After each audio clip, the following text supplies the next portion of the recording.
सांगलीत जशी ही बैलगाडा शर्यत सुरू होते त्याचं थेट प्रक्षेपण बघण्याचा प्रयत्न आपण करूया। पण सुरुवातीला एक मोठी बातमी येते त्याकडे वळणार आहोत। बुलीबाई प्रकरणातील एका आरोपीला बेड्या ठोकण्यात आलेल्या आहेत। 21 वर्षाच्या विशाल कुमारला अटक झालेली आहे। आरोपी सिव्हिल इंजिनिअरिंगचा विद्यार्थी आहे।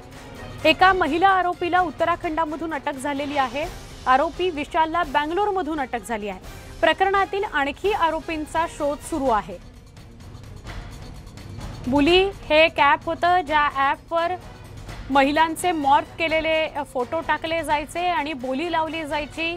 अशा प्रकारचा एक धक्कादायक भयंकर प्रकार समोर आल्यानंतर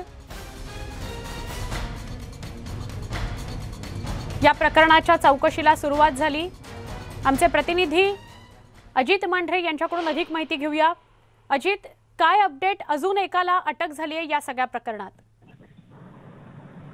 सुवर्ण, यातील जो आरोपी आता अटक झालेला त्याचं नाव विशाल कुमार आहे। 21 वर्ष आरोपी आहे, सिव्हिल इंजिनियर आहे आणि याने हा ग्रुप तयार केला होता। याच्यापैकी बरेचसे लोक जे आहेत ती याच्या कनेक्ट मध्ये होती आणि मुख्य आरोपी जो आहे त्याच्या सलग ही व्यक्ती जी ती काम करत होती असं तपासामध्ये समजल्यानंतर या व्यक्तीला अटक करण्यात आलेली आहे।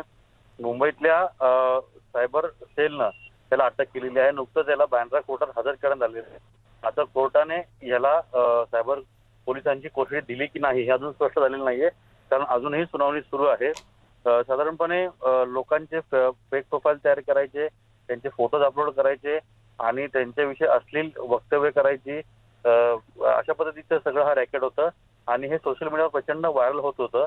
त्यामध्ये अनेक बड्या व्यक्तींची नावं किंवा समाजातील प्रतिष्ठित लोकांची फोटो जे आहेत ते याच्यामध्ये वापरले गेले होते आणि ज्याची तक्रार जी आहे ती वारंवार करण्यात आली होती।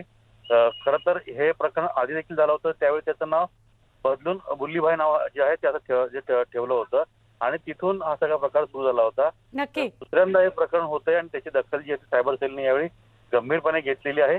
या प्रकरणी अटक सत्र सुरूच आहे। नक्की, धन्यवाद अजित, आपण माहिती दिल्याबद्दल।